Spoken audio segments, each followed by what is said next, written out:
So this is Newton's laws of motion, session number 8 for us. We'll start with the discussion of some questions from H.C. Verma. So I have some particular questions which I will discuss anyway with you, but if you have any doubt in the first 10 questions, between question 1 and 10, please let me know. Question number 10, okay Shitish, I will start with the discussion of that. So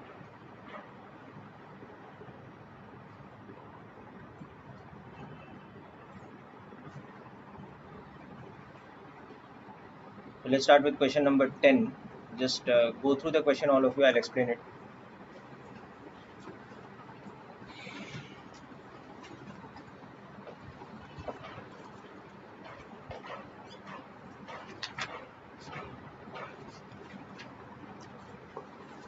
Okay, question 10 is about spring force. So just wait, I will first discuss about springs with you people, then we will discuss about question number 10. So 9 and 10 just leave out for the moment. Okay, we will discuss after we discuss about springs. So up to question number 8, anybody has a doubt? No, right? Okay. Then next, let us come to question number 16. Okay, let's come to question number 16 instead. I'll discuss 9 and 10 a bit later after we discuss about springs. So go through question number 16, we'll discuss that.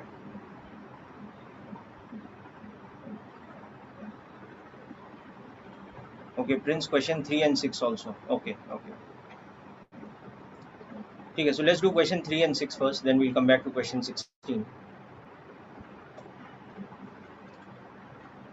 So this is Newton's laws of motion from H.C. Verma, page 79. Okay. So it says in question 3, electrons are ejected from the cathode with negligible speed and reach a velocity of 10 meters per second in traveling 1 centimeter. Find the constant force exerted on the electrons. Okay, so it says that they reach a speed that is given to you. Okay, starting from initial speed 0. So u is 0. V is given to us as whatever 5 into 10 raised by 6 meters per second through a displacement of 1 meter. Okay, for electrons.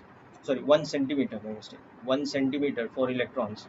So from that you have to find the force acting on them. So for force you have to find the acceleration. Mass of electron you already know. So acceleration will use this relation. V square is equal to 2as. So from this you find out acceleration by substituting V and U. Okay, V and S. So this is 5 into 10 raised power 6 whole square will be equal to 2 into A into 10 raised power minus 2, because 1 centimeter you substitute in meters. So you'll get the acceleration as 25 by 2. So that is 1.25 into 10 raised power 12 plus 1, 13 plus 2. So 10 raised power 15 meters per second square. Is that correct, Prince? Okay. And now you substitute this thing. So force will become mass, which is 9.1 into 10 raised power minus 31 kilograms into this acceleration. So this will give you the force in newtons. Whatever answer you get, it will be in newtons. Okay, so you can complete the calculation yourself. It's just a lengthy calculation, nothing else. Okay.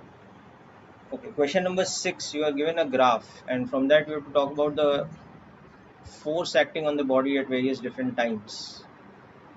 So the graph is a velocity versus time graph. Okay. So velocity versus time. Velocity is in meters per second, time is in seconds. And the graph is such that it starts from 0 with a positive slope, that means positive acceleration, then uniform velocity for some time, and then again uniform deceleration.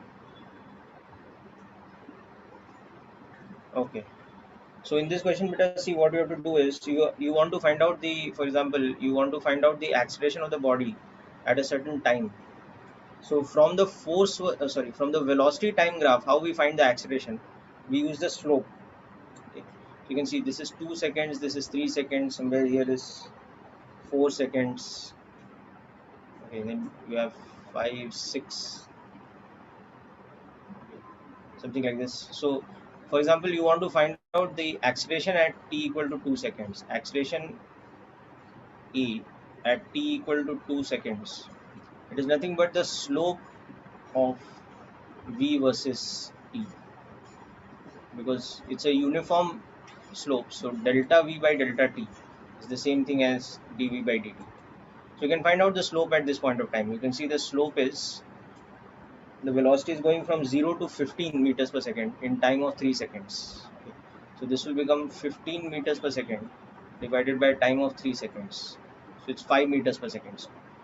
Okay, so at this point of time you can see the acceleration is 5. Similarly here you can see the acceleration is 0 because the slope is 0. And similarly when you calculate for this part, you will see the acceleration is negative or something because the slope will be negative. So understood, Prince, how to work out this graph related question?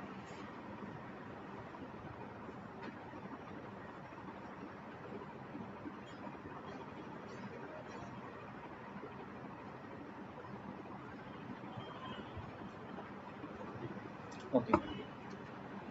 Okay. Alright. We will come to 7th question next. Aman has asked the 7th question.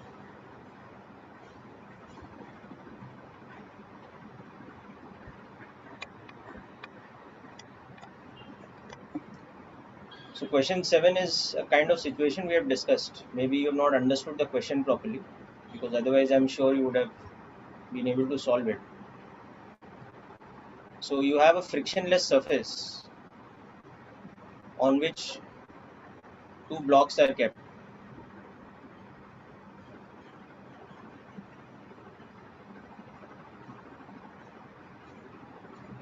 Now to be a little careful about the language of the question. You might have confused about what is asked in the question. This is a smooth surface, so frictionless surface.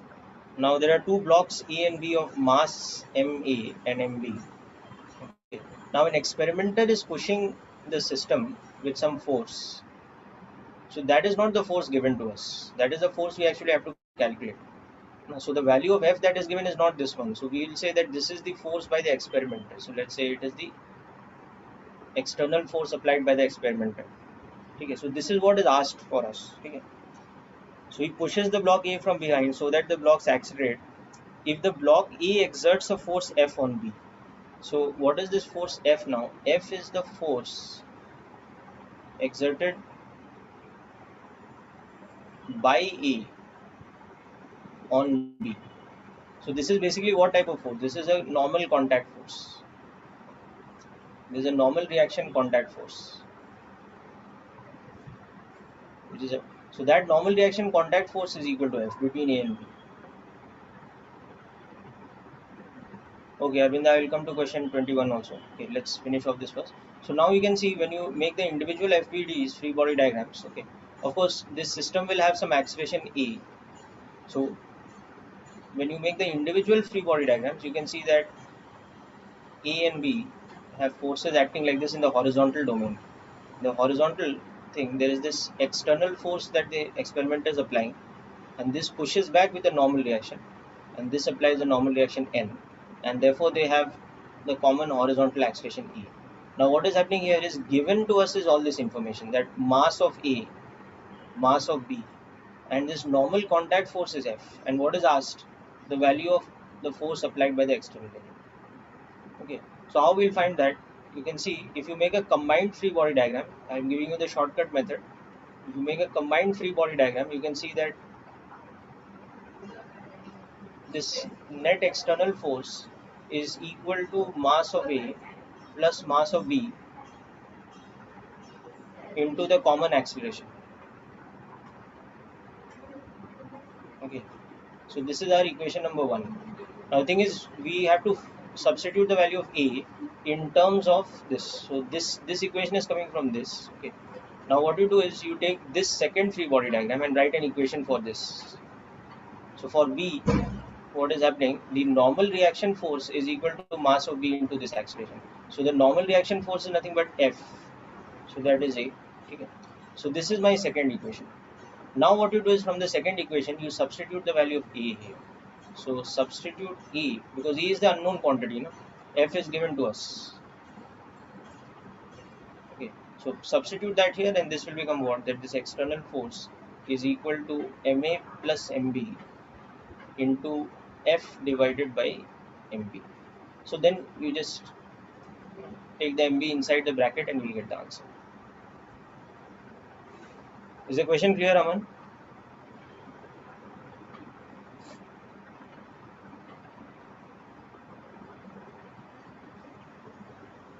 Okay. Let's come to 8th question next. Now, 8th question, again, the language is a bit confusing here. And if you visualize the question, maybe it's a bit funny also, but all that aside.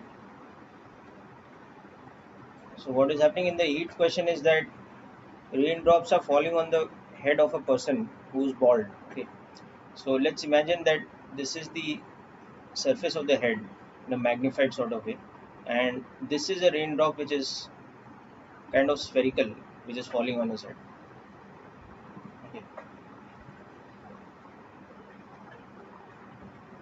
Okay, Anuj, I'll go back to 6th question. Just let me complete this. Okay. So what happens is when the spherical raindrop is about to hit his head, basically when it's impacting his head, its speed is given to us. Okay. So its speed is given to us as 30 meters per second. Okay. And its mass is also given to us as 4 milligrams. Okay. And that's when some kind of a reaction force starts acting on it. We can call it like a normal force. Now, as a result of this normal reaction force, the raindrop comes to rest, but by the time it comes to rest, it kind of squashes in size. Okay. And they are saying that the displacement that it makes before it comes to rest, that displacement is equal to the radius. It is roughly equal to the radius of the raindrop, which is equal to 1 millimeter. Okay. So this is where you have to pay attention to the language of the question. By the time its velocity is becoming zero, क्या हो रहा है उसका displacement? So v is becoming zero at a displacement of this much.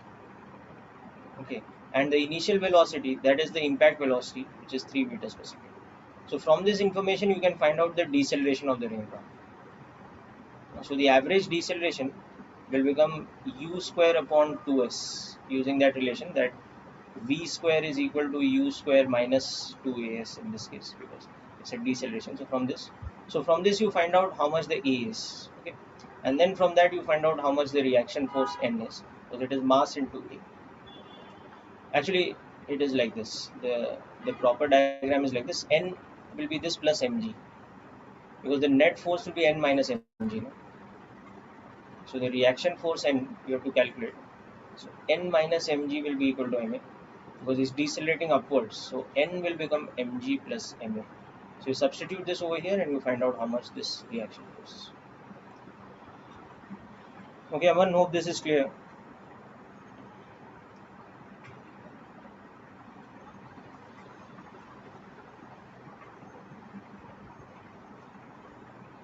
Okay, so 10th question we will be skipping for the moment, because we will discuss spring force a little bit later, and when we discuss about spring force, we'll discuss about this. Okay, so hope this 8th question is clear.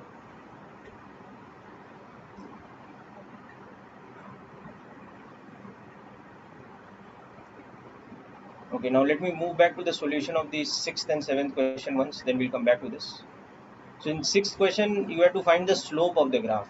So basically the acceleration at this time, it is coming from the slope of velocity versus time. So you can see for this first part of the straight line, the slope delta v by delta t, the velocity is going from 0 to 15 in a time of 0 to 3. So delta v by delta t is 15 divided by 3.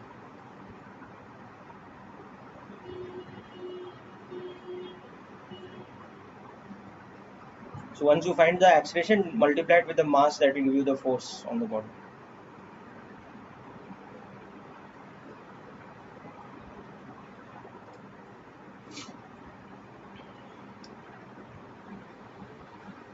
Okay, so hope this is clear, Anuj.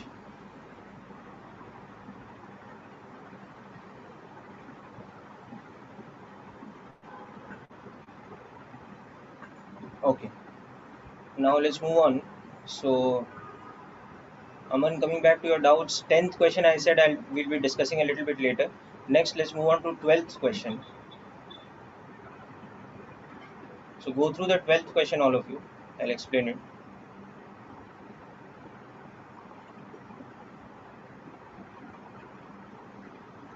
So in question 12, what is happening is we have this kind of a situation that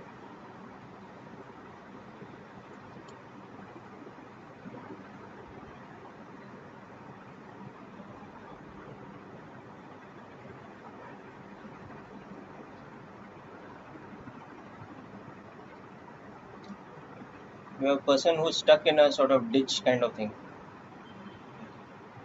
but he's being pulled up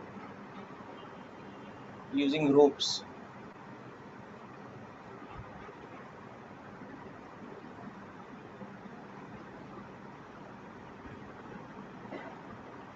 Like this.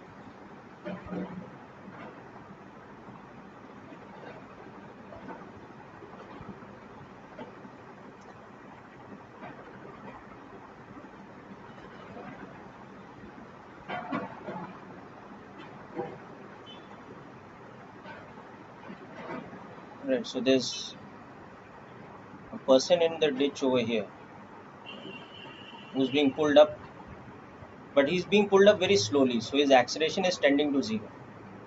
Okay, so you'll assume that the person's acceleration is tending to zero, and these two people, they are pulling on the rope symmetrically. So if this guy is applying some force F, he is also applying the same amount of force F, and that F becomes the tension in the string.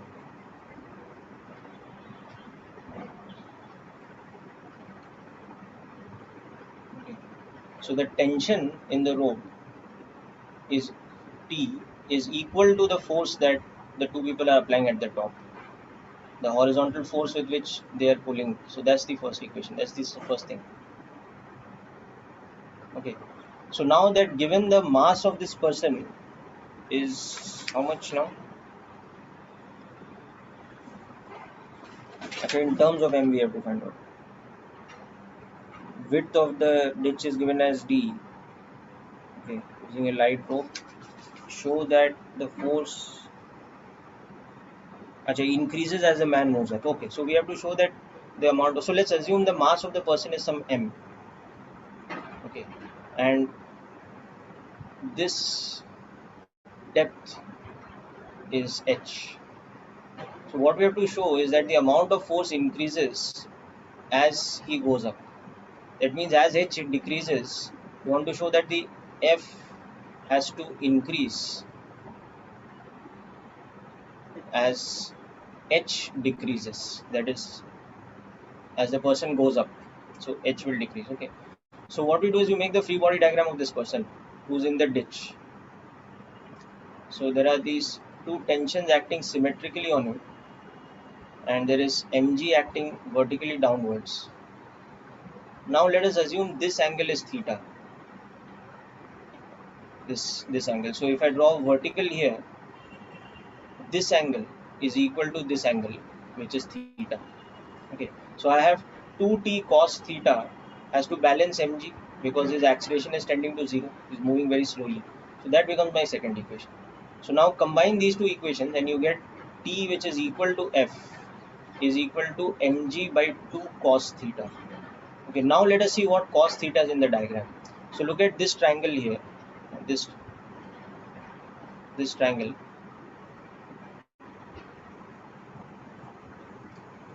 Okay. So this side is how much? It is half the width of the ditch, and this side is the depth of the person h, and this angle is theta. So cos theta कितना हो जा रहा है? It is becoming h upon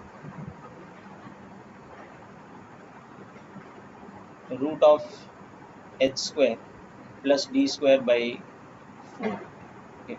So what you can do to make this easier is you can take h common here. So it is h upon h square root of 1 plus d square by 4h square. So it is cos theta is like this. It is 1 upon square root of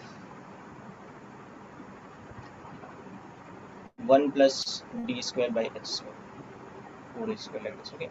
So you can see here that this t, which is equal to f, becomes mg by 2 cos theta. So that will become like this.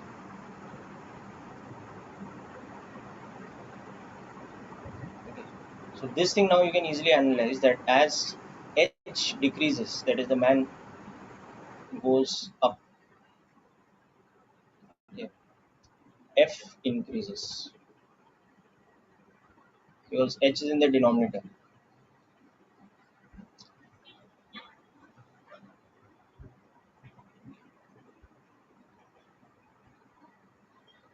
So the free body diagram is very easy. It is just you have to analyze this thing, the relationship between H and the force F or the tension in the string. So for that you have to manipulate that a little bit and understand it like this.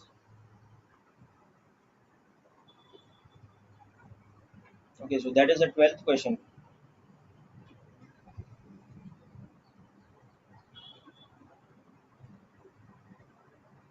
Yeah, but Anuj, in the question it is already given as D. No? The width of the ditch is given to us in the question as D.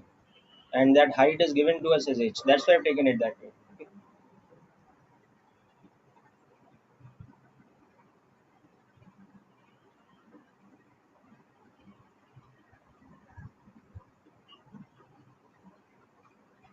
okay, so finish taking this down. Let's move on now. So next question we'll look at is question number 14 and then 15.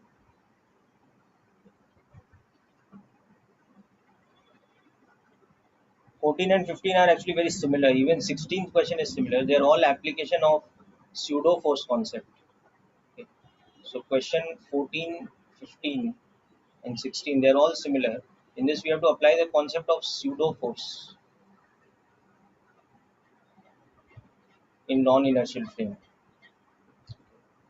So just go through these questions if you have finished writing down the 12th question, okay, and start thinking how you'll apply the concept of pseudo force. We'll discuss.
Okay, so let's go through the language of question 14.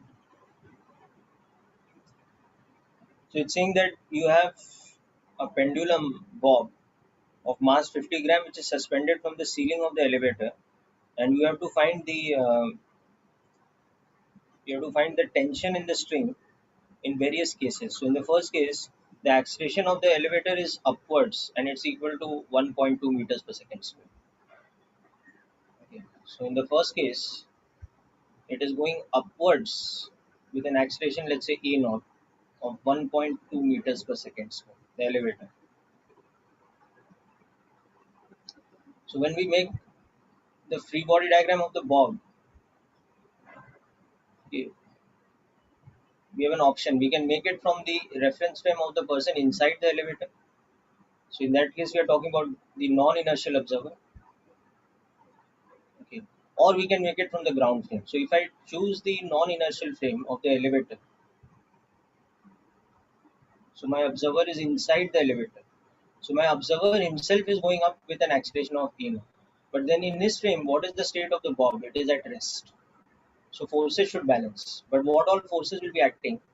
There will be pseudo force, ma naught, okay.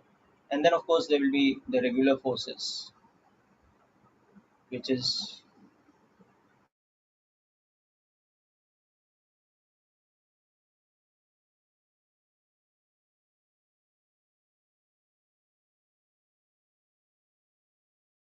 plus ma naught. So that should become your answer. So substitute the values of g and a naught. Okay. The only thing is in this question, because g is not given separately as 10, you take the value of g as 9.8 meters per second square. You might not get the correct answer otherwise. And take a naught as 1.2 meters per second square. Okay. So this is the first case. Okay, now in the second case, the elevator is going up with uniform velocity. So if it's going up with uniform velocity, then what kind of frame it is? It is the inertial frame only. So in the second case, okay, the acceleration of the elevator is zero. Okay, it is going up with uniform velocity. So the elevator is what type of frame? It's an inertial frame. It's an inertial frame, even though it's moving, but it does not have acceleration with respect to ground. So there's no pseudo force now. So in this case, the tension will be equal to mg. It will not be equal to mg plus any ma. There's no pseudo force. Okay. Similarly, when it goes down with an acceleration a naught, the pseudo force will be upwards. So in that case, the tension will become mg minus ma naught, like that. Okay. So hope this is also clear.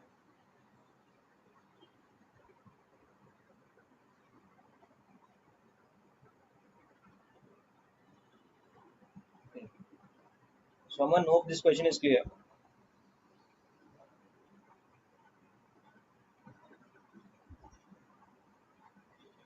So next, go through 15th question. We'll discuss about that.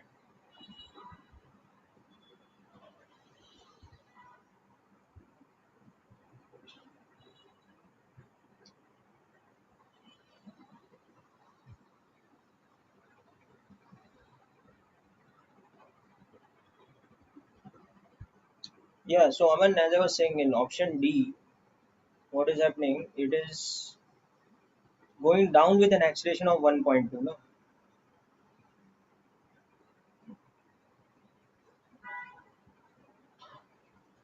So for example, option B में क्या हो रहा है? B में the elevator is going up, but with a deceleration. Its velocity is in the upward direction. But what about the velocity? It's decreasing. So the direction of acceleration is downwards. Okay. So this is when it is going up with deceleration. With deceleration. So in this case, when you make the free body diagram, what is the direction of the pseudo force? It will be upwards. Pseudo force ऐसा होगा. Okay. And tension ऐसा होगा. And mg ऐसा होगा. Okay. Whereas, for example, in the part D, what is happening? It is in part D. The question is saying that it is goes down with deceleration of 1.2. So it is going down. So direction of velocity is downward, but it is decelerating. So the acceleration direction is what? Upwards. Okay. This is the meaning of going down with deceleration. Going down means the direction of motion is downwards, but deceleration means acceleration is opposite to the direction of motion. You understood now? So in this case, the pseudo force is again in which direction? Downward direction.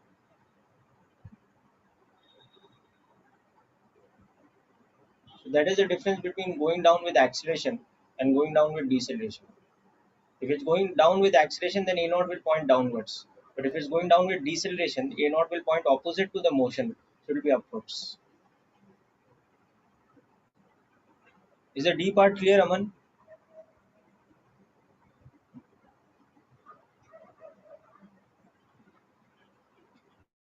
Sorry, my mistake. This is the E part.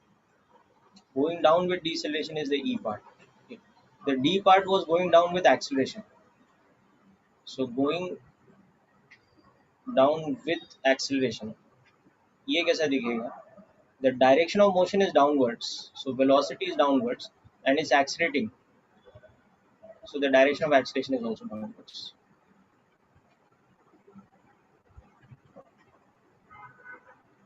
Okay. So this D part will be like this. Pseudo force is upwards again.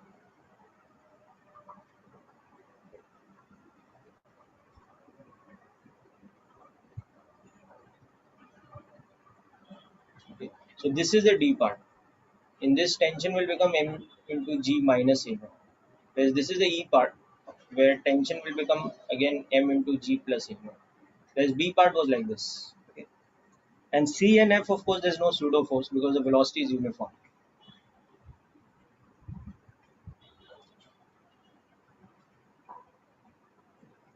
Okay, let's come to 15th question.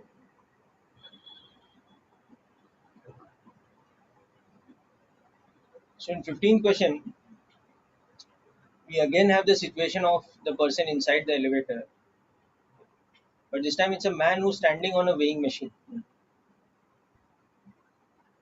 Okay. So he's standing on a weighing machine. So what does the weighing machine do? The weighing machine, it actually reads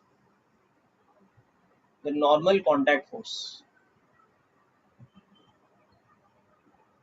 okay, M, and presents the reading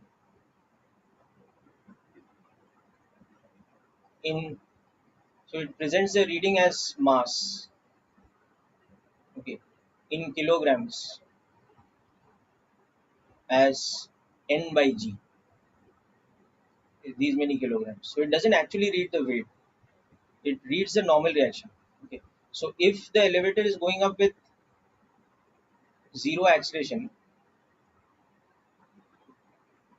then what will happen? Normal reaction will be equal to mg. So the reading of the spring of the weighing machine will be the correct mass, will be m. Okay. But on the other hand, suppose the elevator is going up with an acceleration e. So then what is happening on his body? There is pseudo force and weight and normal reaction. So when the elevator is ascending, that means going up with acceleration. Okay. That point of time, the normal reaction is mg plus ma. So the reading of the spring balance or the reading of the weighing machine is, that is how much? It is n by m. Sorry, n by g. So it is g plus m into a by g. Sorry, it is, what am I writing? This is g. So it is m plus m into a by g, like that. So it is,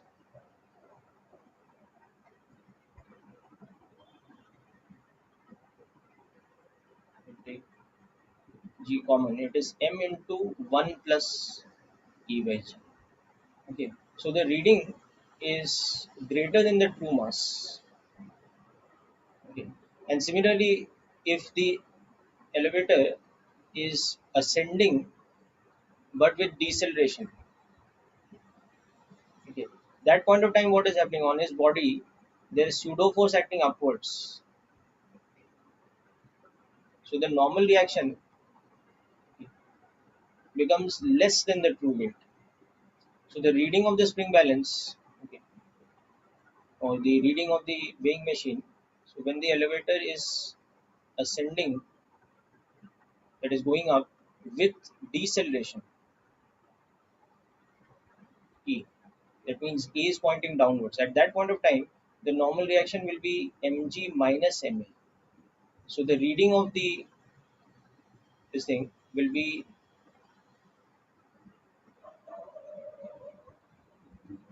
m into 1 minus a by g. So it will be less than the true mass. Okay. So now according to the question, this quantity m into 1 plus a by g, that is 72 kilos. Right, that is the maximum reading. Yeah. And the minimum reading is when the elevator is descending. So it's 1 minus a by g, that is 60 kgs. So from this you can now find out the true mass. Okay, this is the maximum reading and this is the minimum reading, assuming that the rate of acceleration is equal to the rate of deceleration. Okay, so just add these two equations. So do equation 1 plus 2. So you get 2m is equal to 72 plus 60. So that is 132. So the true mass is in fact equal to how much? is 66 kgs. Okay.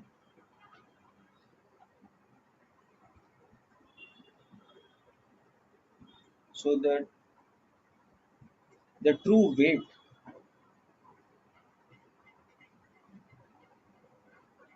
will actually become 66 kgs into g, acceleration due to gravity. Okay. And then you can substitute this back here and find out the value of a also. So for example, you can put 66 into 1 plus a by g as 72, and from that you can find out a, how much that's. Okay, so I'll just give you with a minute to understand this question. Prince, I hope the question is clear.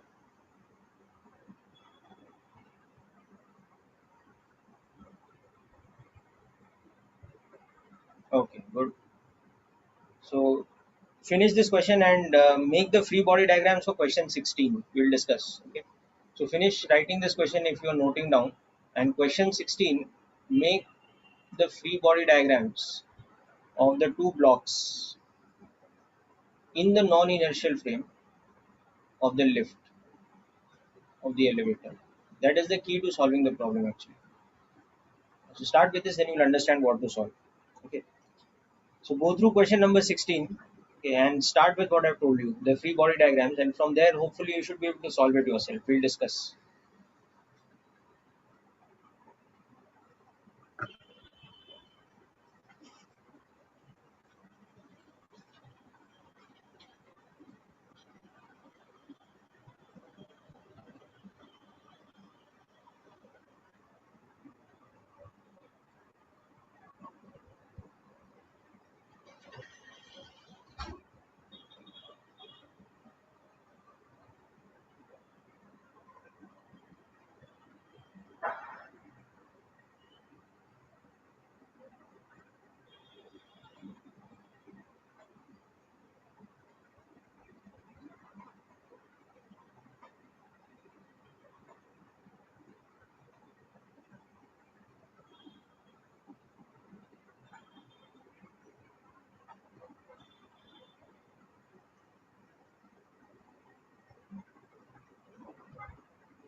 Okay, so hopefully you made the free body diagrams and therefore will understand these steps very easily. For 16th question,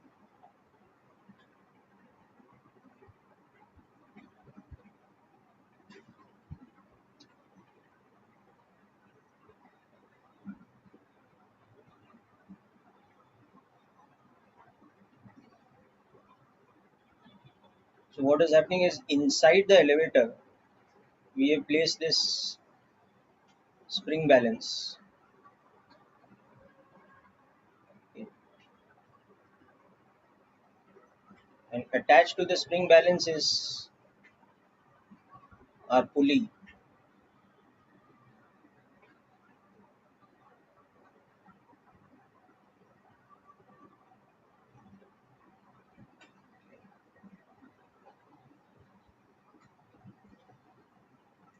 And then, of course,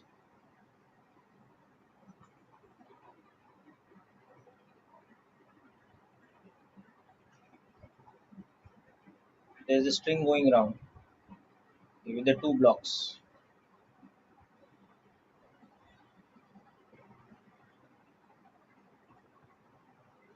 Let's say this is block A and this is block B. 1.5 kilograms, this is 3.0 kilograms, and this has an upward acceleration of g by 10. Okay, now we have to find the reading of the spring balance. Okay. So what does the spring balance read? It reads this tension. So if this tension is, let's say, T prime, so this T prime is acting like this, and because the pulley is massless, it will be equal to 2T. Okay. So the reading of the spring balance. Okay, so what the spring balance does is it measures the tension in its spring, which is T prime. Okay, but then it gives the reading in kgs. So the reading, suppose x is the reading, it is T divided by T prime divided by g. It's just like a weighing machine. So that's why, for example, if you take a very normal situation where you take a spring balance and you suspend some mass m just in ground floor. So what happens? The reading of the spring balance in a normal situation like this is not overly complicated. The reading of the spring balance is this tension,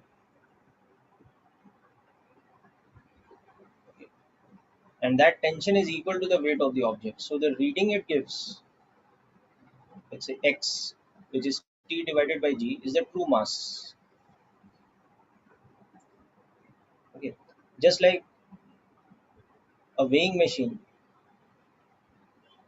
okay, the reading it gives is normal reaction divided by g. So in this kind of situation, where it is on the ground, then if normal reaction is equal to the weight of the object, then the reading of the weighing machine will be the correct mass. Like that here, if the tension is equal to the weight, then the reading will be the correct value of mass. But obviously here that is not going to happen. Okay. So what we have to do is we have to, now the other thing is, because this pulley is massless, it's a standard pulley. So it's a massless pulley. So it doesn't matter that the pulley is actually accelerated. T prime will be equal to 2T. So that's the next thing. So to find the reading of the spring balance, we have to find T prime. For that, we have to find T. So how do we find T? From the free body diagrams of blocks A and B. Next, okay. So this is where your work comes in. Now try and make the FBDs of A and B correctly and find out the tension in the string so that you can substitute that tension in this formula. T prime is 2T, and from that you can find the reading of the spring balance. Okay. we'll write this as the acceleration a naught of the elevator, which is g by 10.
Okay. So let's look at the two free body diagrams. Both of them will draw in the non-inertial frame of the elevator, which is going up with an acceleration a naught equal to g by 10. So when we look at the block A, now A will be the lighter block, so it's going up, and B will be the heavier block, so it's coming down with some acceleration A prime, let's say. Okay. So this A prime is the acceleration of A with respect to the elevator in the elevator's frame. Similarly, the block B is going to be coming down with some acceleration A prime. So A prime is the acceleration of A or B in the elevator's frame, okay, which is a non-inertial frame. So in that frame, what all forces are acting on it? Pseudo force, weight, and tension. Same thing. Pseudo force, weight, and tension. Okay. So for A, the equation will become T minus sum of pseudo force plus weight is equal to mass into acceleration. Okay. So this will become T minus 1.5 into G plus G by 10 is equal to 1.5 A prime. Okay. So this will become T minus 1.5 into 11 G by 10 is equal to 1.5 A prime. So this is my second equation.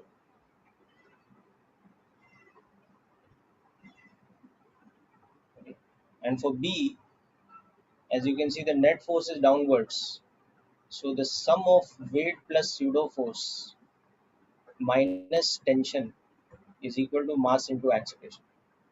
So this will become 3 kg into G plus G by 10 minus T is equal to 3 A prime. So you can write this as 3 into 11 G by 10 minus T is equal to 3 A prime. Okay. Now remember, our job here is not to find out A prime, we want to find out T. Well, that's what we want to substitute. So for finding out T, we can do one thing. We can take equation 2 and divide it by 1.5 and equate it with equation 3 divided by 3. So A prime, according to equation 2, will become T upon 1.5 minus 11G by 10.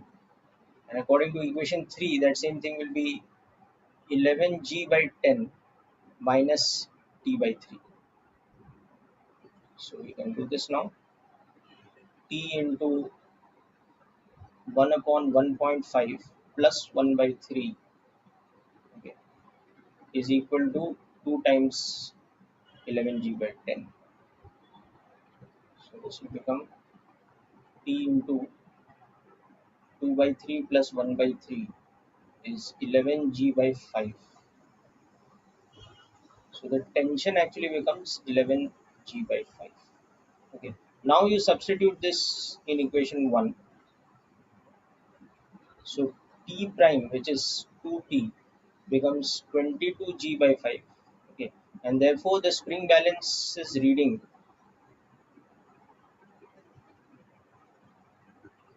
which is T prime by G, becomes 22 by 5 or 4.4 kilograms. So this should be your answer. Okay, so I will give you a look at the whole solution. Give you time to note down, but just understand these steps first. Okay. So let's take it from the top again.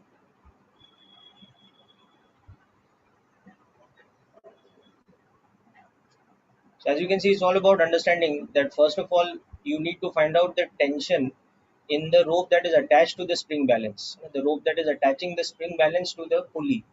So the tension in that rope will be double of the tension in the lower rope, which is connecting the blocks because of the pulley being massless. So T prime is equal to 2T. This is the first thing. And then how do we find the T? So that from that we can find out T prime and the reading of the spring balance. So for that you have the free body diagrams of A and B in the non-inertial frame, which is what we've done here. Okay. So make a note of this properly, please, people.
Okay, so as you can see, once you find out T, rest of it is very easy.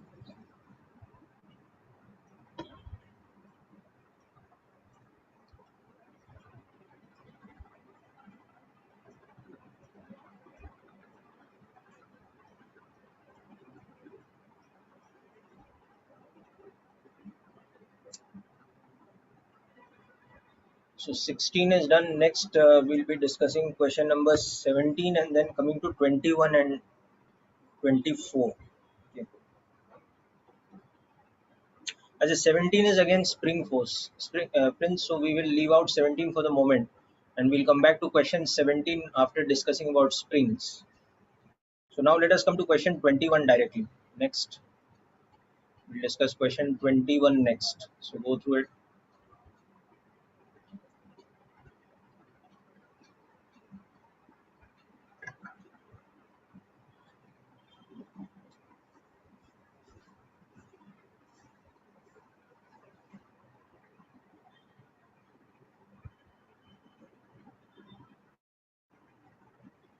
Question 19 also. Okay,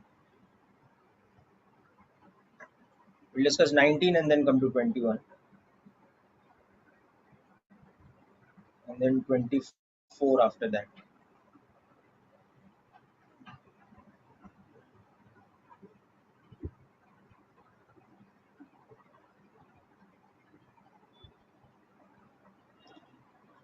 Okay, chalo, let's come to question 19 next.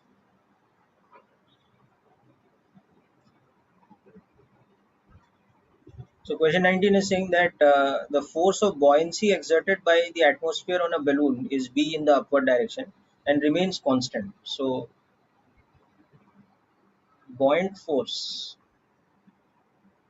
on a balloon, by balloon we mean that hot air type of balloon, is B upwards and it is constant. It's basically, it acts because the helium inside the balloon, typically it's helium, is at much lower density compared to the air around. So we will discuss about buoyancy in detail in a later chapter called fluid mechanics. But here the question just tells you that the buoyant force is constant. Okay. And along with that, there is also force of air resistance. So let's say that force we're denoting with R. Now this force, what it's saying, that it is proportional to the velocity and opposite in direction. Opposite to the direction of velocity and proportional to it. So let us say it is proportional to velocity and opposite in direction to V. So we can basically say that the reaction, the air resistance force is like minus of some constant into V. Minus because the direction is opposite. Okay, so C is some constant. So it is opposite in direction but proportional in magnitude. Now given this information, it's given that now when we fix some mass m to a balloon, okay, to that balloon on which the buoyant force acting is B, it is found to fall down near the Earth's surface with constant velocity v. So to this balloon, which is having a buoyant force and a resistive force B and R acting respectively on it, if we attach some mass capital M, then it is found to move downwards with zero acceleration, constant velocity. So what we can surmise from this, that because it is moving downwards, the resistance force is also going to act upwards and it is going to be CV in magnitude. The buoyant force, of course, will always act upwards. It's a constant force, and the weight is acting downwards. So acceleration is zero means what? That B plus R is balancing mg. So B plus CV, whatever that constant force, I mean that resistive force, is equal to mg. This is my first equation. Okay, now it says that when we next, what we're doing, how much mass should be removed from the balloon so that it may rise at the constant velocity. So we remove some mass from it. Okay. So let's say we've cut out some portion of this mass. So now the mass that is remaining is the original mass minus some delta m. But because of the reduced weight now, what is happening is it's going up with the same velocity, I mean same magnitude of velocity in zero acceleration. Okay. So what is the difference now? This time these two forces are still acting downwards, but what about the air resistance force? It will now act downwards because the velocity is upwards. Okay, because of this. So this R equal to CV will be opposite. So this time what is the equation? Because its acceleration is 0, the equation is that B minus R is m prime g. Okay, or B is equal to R plus m prime g. Okay, so this equation becomes like this, that B is equal to CV plus m prime g. This is my second equation. Now solve the two equations. Okay, so what you can do is you can add the two equations. So you have 2b is equal to m plus m prime g, or 2b is equal to m plus m minus delta m into g. So you can see that delta m will become how much? 2b by g minus, sorry, 2m minus 2b by g.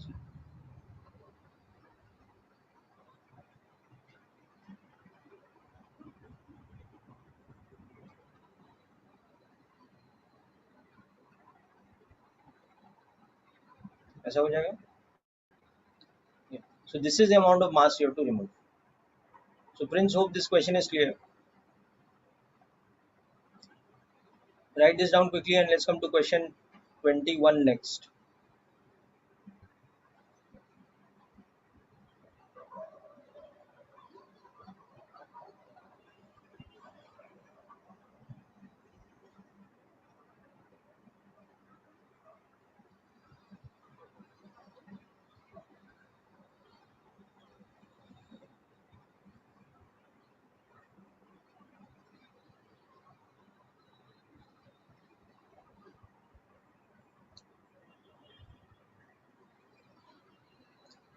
Okay, so go through question 21, all of you carefully, we'll discuss.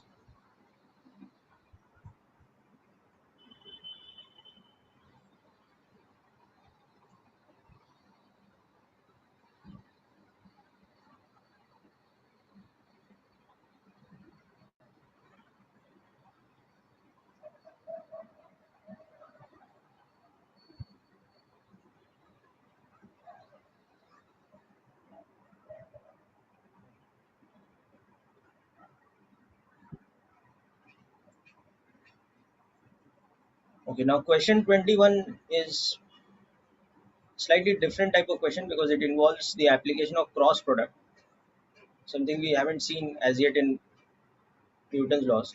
So it says that there is a force which acts on a body which is given by the formula V cross E.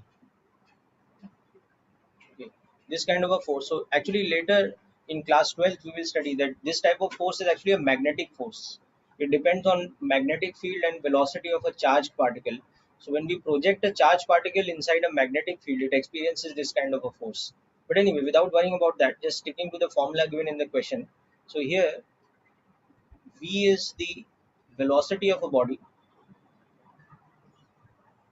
of a particle, okay, of let's say mass m, and E is a constant vector in the horizontal plane.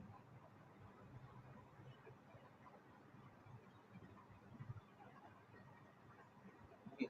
So it could be in any direction, north, south, east, west, whatever, but it's in the horizontal plane. So it is perpendicular to gravity. So that is the important thing. So this vector E, because it is in the horizontal plane, means that E is perpendicular to gravity. So now the question is asking, we have to find the minimum speed with which we should project the body so that it moves uniformly.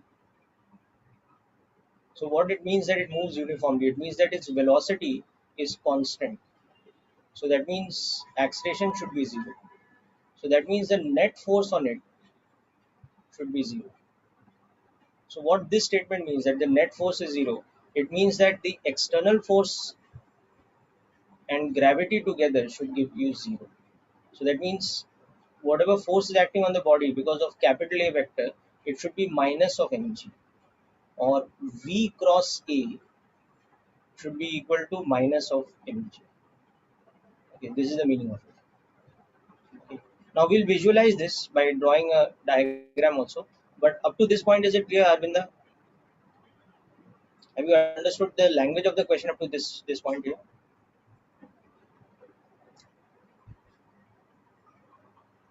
Okay, good. So now see, let's assume, suppose, okay, xy plane is the horizontal plane, okay, and z axis is the vertical direction, okay, and further let us assume that the vector A is along I cap, okay, because we can select our x axis as we like, okay. So let's assume that's what's happening. So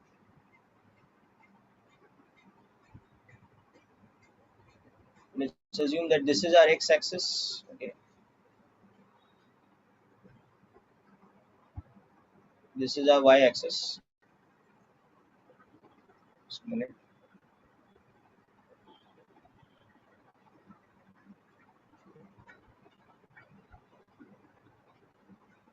Just give me a minute, guys.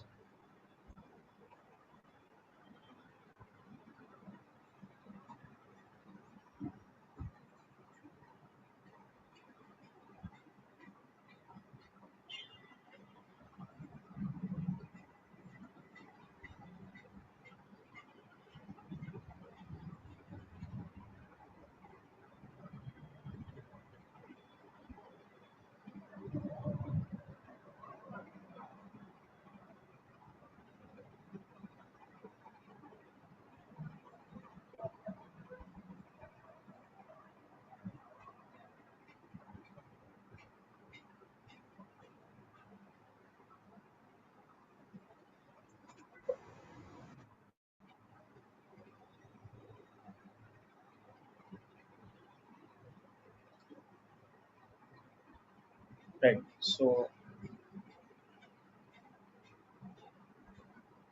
right. So let's try to visualize this situation. So we have decided that our xy plane is the horizontal plane, okay, and further in that the x-axis is the direction of the vector A. So let's say this is our x-axis, this is our y-axis. So this here is our horizontal plane. Okay, this is our horizontal plane, and the vertical axis is the z-axis. So gravity will be acting along the negative z-axis. This is z-axis. So g will be a vector which is vertically downwards, and also we have decided that our vector E is along the x-axis, like this. So this is our vector E. Now let's say we have our particle somewhere in this horizontal plane, and we want to shoot it, we want to project it with a velocity. This is not lying on any surface, so there's no normal reaction, okay, this is in the air. So we want to give it some velocity, so that what will happen, the weight of the body, that is getting balanced with what force, the force F. So we want that the weight of the object, which is vertically downwards, should get balanced with the force which is A cross V. We want this. Okay, this should happen. F should be equal to minus mg. That means F should be equal to mg in magnitude, but it should be equal to this thing. It should be plus k cap in direction. Now what is F? It was V cross k. Okay. So this should be equal to mg k cap. Now you can see that A is in which direction? It is in the xy plane. So A is ai cap, and this should be equal to mg k cap. Okay. So what this equation now means, that first of all, it means that I want the cross product of the two vectors to be along the z axis. Okay. So that means velocity should be in the YZ plane, sorry, in the XY plane, should be in XY plane. Okay. Because VZ k cap cross AI cap will give us what? It will give us k cross I, remember, is minus is j. Okay. It will give us Vx a j cap. Okay. But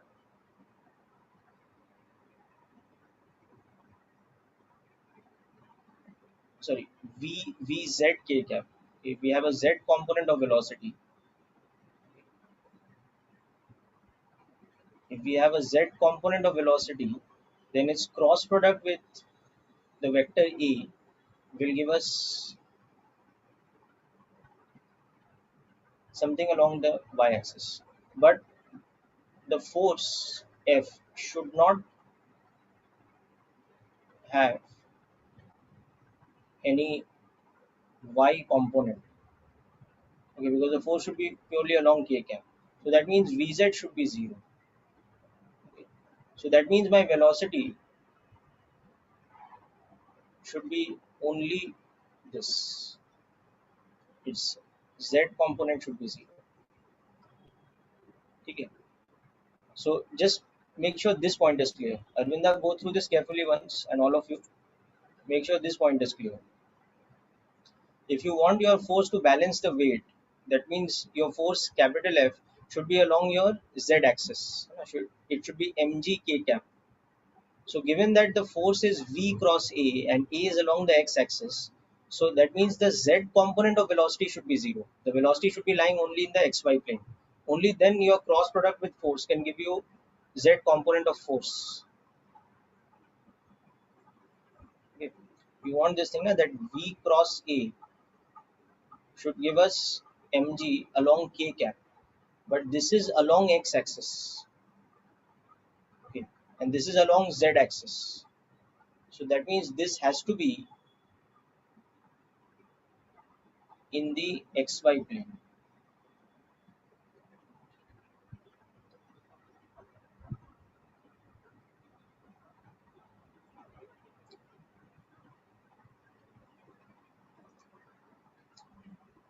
So is this point clear, Arvinda?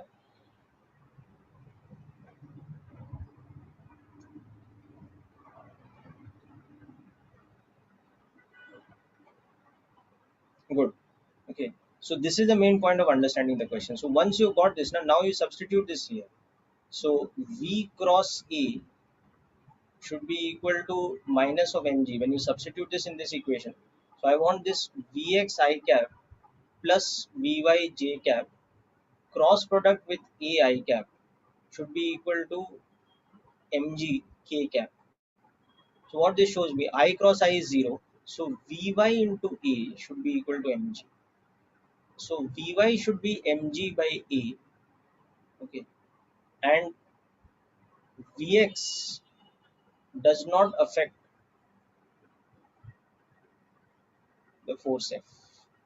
Vx का value affect ही नहीं करता है. Okay. So that means basically for acceleration to be 0, the condition is that the y component of force of velocity should be mg by A and z component should be 0. But x component can be anything. It can be any value. Okay. So basically the condition is that we want a velocity which is any arbitrary Vx I cap, but plus specifically mg by A j cap, and specifically no k cap component. Okay. So if I want the speed to be minimum, therefore V minimum के लिए क्या होना चाहिए? Vx should be 0. So V minimum should be equal to mg by A, and it should be, in my case, it should be in the direction of y-axis. So the minimum speed with which I have to project it should be mg by A in magnitude. Okay, so this question is all about vector algebra actually. Okay. It's been posed as a question on force, Newton's laws, but it is really the application of vector algebra. Understanding this fact that your cross product of V and A If you want it to be along the z axis, that means the x component of velocity actually does not matter, but the z component of velocity must be 0. Otherwise, the cross product will have some other component which we don't want. Okay. And the y component has to be specifically equal to mg by a.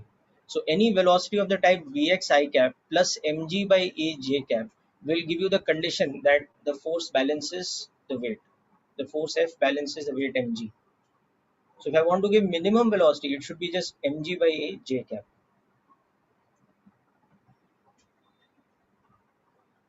Is the question clear, Arvinda?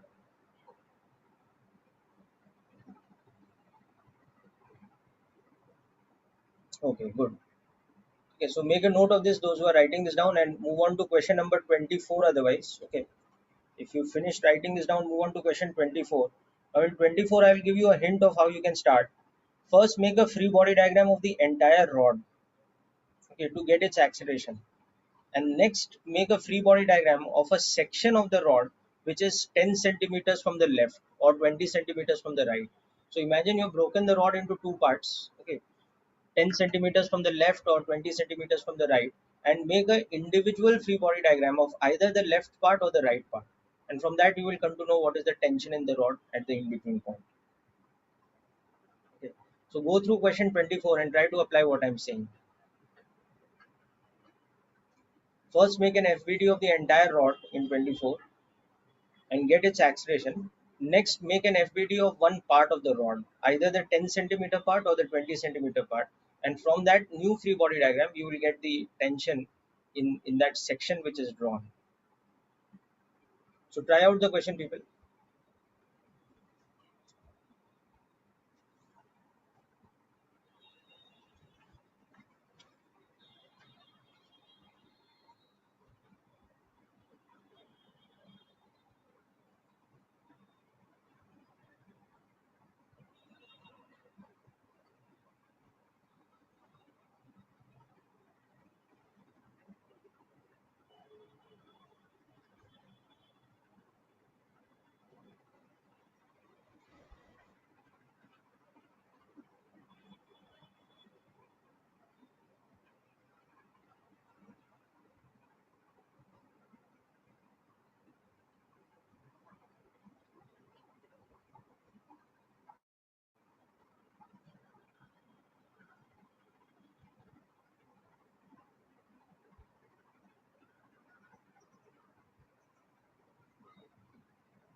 Okay, so let's come to question 24 and finish it. So if you just make the FBDs as I told you, it's quite easy to solve this one.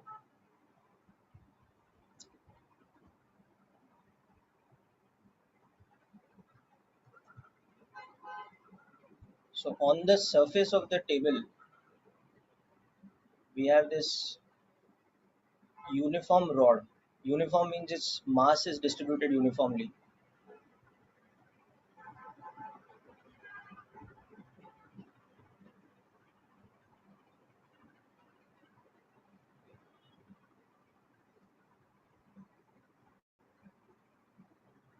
And then of course we have thread tied from both the sides,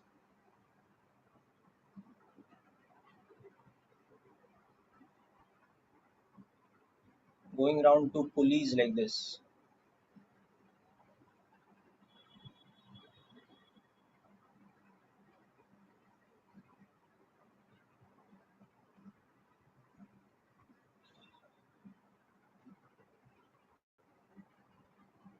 Okay.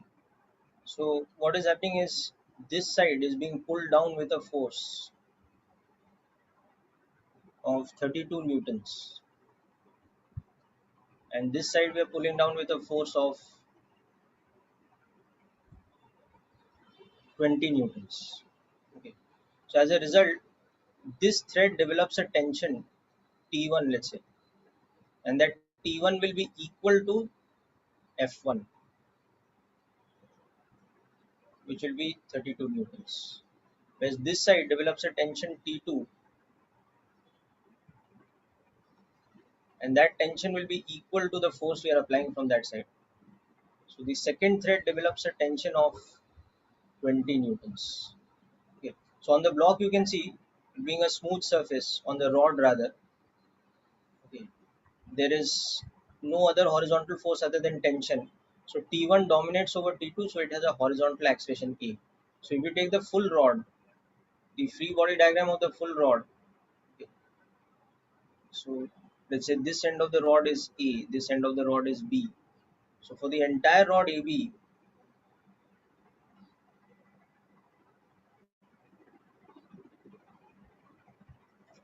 T1 minus T2 is MA. So from that you can find out, okay, the mass of the whole thing is 3 kgs. So the acceleration of the system is 12 by 3, 4 meters per second. Okay. Now the next thing is we have been asked to find out the tension at some point like this, where this length is 10 centimeters and this length is 20 centimeters. Okay. So now if you think about it, the section AP of the rod, okay, it will have a mass of how much? Let's say M1. Its mass will be 10 by 30 times the mass of the rod, because the total length is 30 centimeters. So mass per unit length, it is mass per unit length, okay, multiplied by the length of that part. So mass per unit length is m by 30, and the length of that part is this. Okay, so that is equal to m by 3 or 1 kg. Okay. And the section PB similarly, that is 20 centimeters in length. Okay. So that has a mass, let's say m2, which is 20 centimeters into m by 30.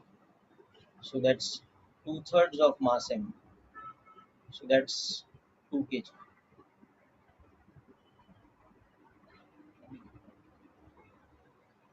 So now I want to find the tension at the point P. So what you do is you make a free body diagram of either the section AP, or you can make a free body diagram of the section PB, whichever you like. Okay. So if you make this section's FBD, there is a tension from this side, there's tension T2 from this side, and it has an acceleration E. You make this one's free body diagram, the tension is in the opposite direction here, and the tension from this side is T1. It has the same acceleration. So whether you're making this one or this one, in the ground frame, of course, in inertial frame, okay, you have T minus T2 is equal to M1A, or the unknown tension minus 20 newtons is 1 kg into 4. So that unknown tension is 24 newtons at that point. Or you can make this one's equation, T1 minus T is M2A. So T1 was 32 newtons, and this is 2A. So that is 2 into 4. So T is 32 minus 8. So T is 24 newtons. So that verifies that the result is correct, because from both the free body diagrams we are getting the same. Okay, so this is the method. So whenever you're finding the tension at some in between point for a rod or a heavy chain or a rope or anything like that, what you do is you make an FBD of the section of the rod or a section of the chain or whatever, and that section should include the point where we want to find the tension. Is the question clear, Arvinda?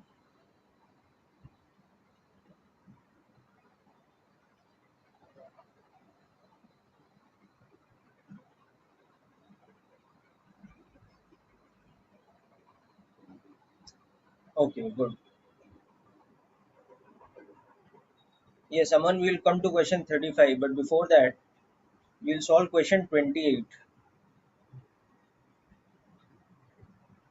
Okay, so next up, we will look at question number 28. So just go through it, all of you.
Okay, so hope this question is clear to all of you.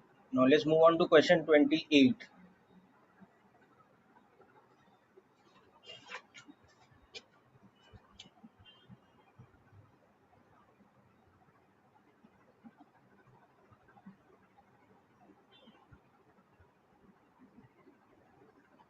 So in 28 we have this kind of a situation. Fixed pulley in the ceiling. One side is attached to a block. The other side is attached to another pulley's axle. And then there are two blocks which are like this. Okay. So these are M1, M2 and M3. Okay. And the pulley is massless. Okay. And the masses of blocks are given to us. M1 is 1 kg, M2 is 2 kg, M3 is 3 kg. Okay. So what we can obviously understand is that this block will be going up with some acceleration, let's say A. So the pulley will be coming down with the same acceleration A as the block. So what will happen is, now this is the heavier one, so this will be coming down with some acceleration. Now that acceleration will be the acceleration of the pulley plus its own acceleration with respect to the pulley. And if this is going up, it will be its own acceleration A prime with respect to the pulley minus the acceleration of the pulley. Okay. So if what is happening is, in the frame of this pulley, if you are in this frame that you are coming down yourself with A, then in that frame you will see this block M3 going down with an acceleration A prime. A prime is the acceleration of M3 relative to the pulley P, let's say. Okay, this pulley is P. Okay. And similarly, here M2 will be going up with A prime. So this A prime is the acceleration of M2 again with respect to the pulley P. So that is why in the ground frame the net acceleration of M3 becomes A plus A prime downwards, and the acceleration of M2 becomes like this. Okay. So that's the first thing. The second thing is the tensions. So you can see that if the tension in this string is T, then because the pulley is massless, the tension in this string, let's say T prime, is automatically 2T. So you can just keep this as 2T. Okay. And now you make the free body diagrams of the individual blocks, and the rest will be easy. So what you can do is, you can either make the free body diagrams all in the ground frame. Okay. So option 1, all 3 FPDs in ground frame. So what is happening is, on M1 there is 2T M1G acceleration A. So you get 2T minus M1G is equal to M1A. Okay. On M2 there is tension T M2G downwards and an upward acceleration of A minus A prime. So we will get T minus M2G is equal to M2 into A minus A prime. That will be our second equation. And for the third block, M3, it has a downward acceleration of A plus A prime.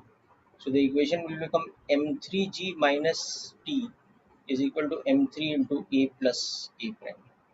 So three equations, three variables, T, A and A prime we can solve. The other option is, you can also make the FBDs, as a note down up to here, then we'll discuss the second option. You can also make the free body diagrams of the second and third block in the pulleys frame. So that will be a non-inertial frame. So in that frame their accelerations will be A prime, but then there will be pseudo force acting on it. So we'll come back to that option. First note down this part.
Okay, so as I was saying, the second option that we have here is that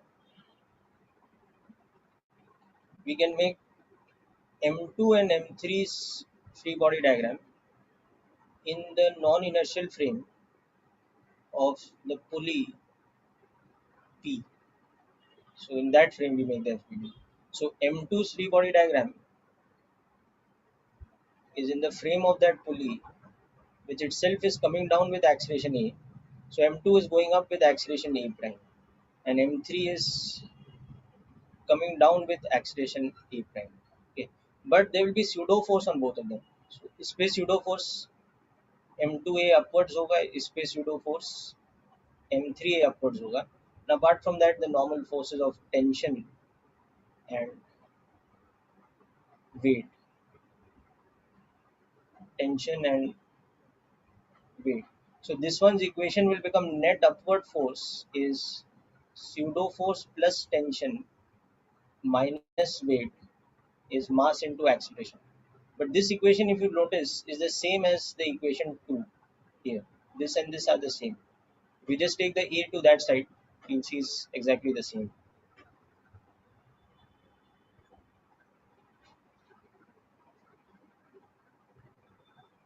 Sorry, there's one small mistake here. This should be A prime minus A. This should not be A minus A prime. Just make a correction here. This should be A prime minus A. Okay, that was the upward acceleration. And similarly, if you look at this one's equation, the net downward force will be weight minus tension minus pseudo force. And that should be equal to mass into acceleration in this way. So again, if you notice, this third equation should be identical to the third equation that we got from the above one. This equation and this equation are same. So the alternate method gives you the same equation finally, though the way you are analyzing is different. And of course, you keep this one the same. This you keep the same. The free body diagram of M1 is in the ground plane, so you have still that same equation. 2t minus M1g is equal to M1a. Solve equation 1, 2 and 3, and from that we get the.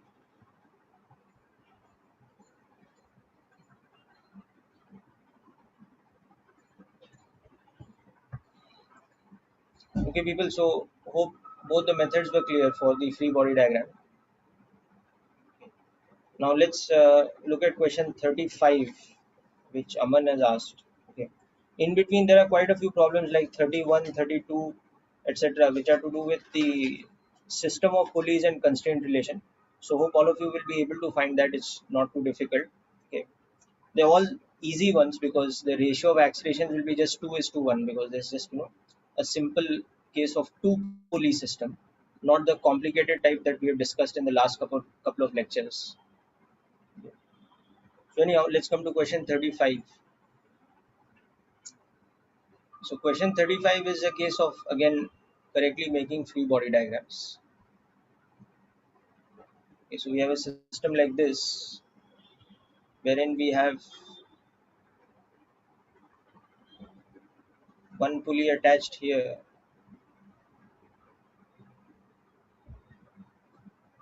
another pulley let's say attached here, this kind of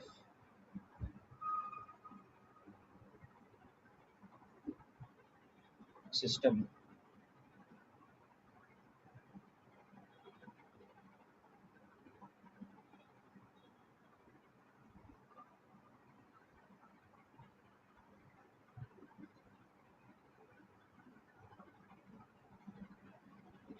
Combination of two threads is being used to attach one block, which is let's say the block B. So mass of B is given to us as 100 grams. Okay. Now this is attached to another block here. C is 500 grams, and on this side it is attached to another block, let's say A, and A is of mass 50 grams. Okay. So first of all, you can convert all these masses. It will help when you're solving. So this is 0.1 kg, this is 0.5 kg, and this will be 0.05 kg. Okay. Now you have to find the acceleration of the system given that this angle is 30 degrees. So you can see that weight of this block will dominate, and therefore the system will accelerate like this. Okay. And let us assume that tension in the threads are, let's say, T2 for this one. Okay. Let's say T1 for this one. Okay. And when you resolve the forces for this one, weight's sine component is like this, weight's cos component is like this. Okay. Normal reaction is like this is like this is like this. Okay. So for the equations for each block, you can see you have T1 minus weight of this block is mass into acceleration. Okay. Then for block B, you have the equation T2 minus T1 minus weight's sine component is equal to mass into acceleration. Okay. And for the block C, you have the equation weight minus tension is mass into acceleration. There's no concept of constraint relation here because single threads are joining these. Okay. So just add the three equations, T1, T1, T2, T2 will cancel. So you'll have MC minus MA minus MB sine theta, the whole thing into G, will on the other side become MA plus MB plus MC into E. So now just solve for E after substituting the values. Take theta as 30 degrees. So sine theta is half. Okay. So you can complete this solving part yourself now. Okay. By substituting the values, you just have to find out E here.